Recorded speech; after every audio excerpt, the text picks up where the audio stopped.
Hi, my name is Sarah Williams, and I am taking Introduction to International Business, course 4344, and today I'm prepared to answer question number 4. It is my complete belief that the almond production business in Australia will become a comparative advantage in the very near future. The almond industry has been growing at a rate of 10% each year.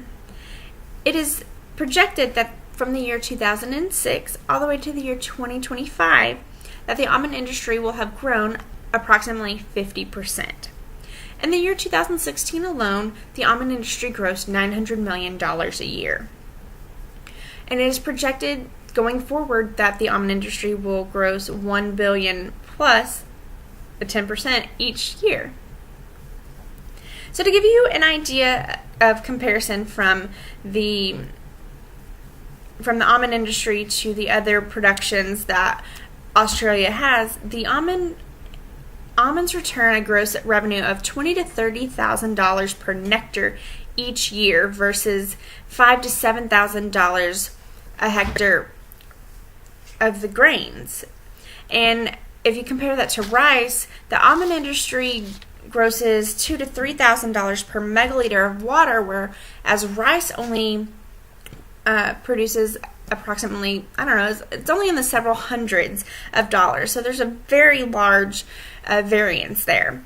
And that's really important because the shipping cost is relatively the same if you compare it, because Australia is so far away that has to ship everything to export it.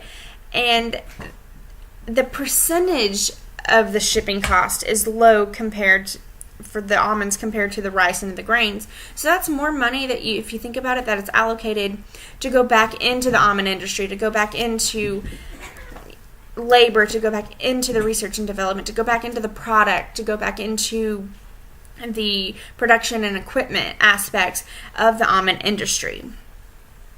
A few reasons that I believe that the almond industry will become very prominent, will become a comparative advantage, is the fact that it has to have, first of all, because it's almond season all year long there.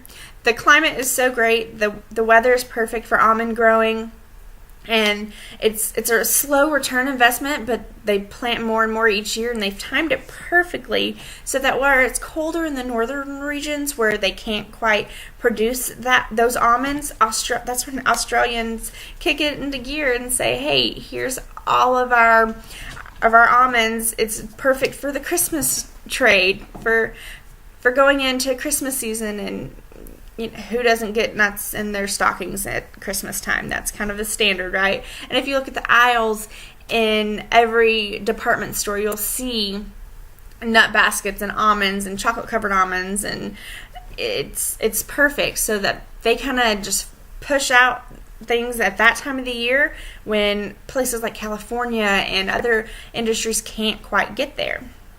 They're very export focused in that sense. And another reason I believe that almonds will become a comparative advantage is because of the clean and green aspect of it. There are many farms in Australia that are labeled organic, and a lot of that has to do with the location. Australia is very isolated, so there's oceans all around it. That prevents, it kind of protects it from disease and insects, and so that provides low pesticides that are not needed because of all of the protection that it already has there. So there's higher yields and lower production costs because you don't have to spend that money on pesticides and on prevention. I mean, there's obviously prevention that goes into it, but it's not near as extensive as other places, especially in the northern regions. They have growers that are world class, and they learn everything that they can, and they put all their knowledge into it, and that's another reason that I think something else that we can learn from here in the United States or here in California. But I believe that the Australian industry will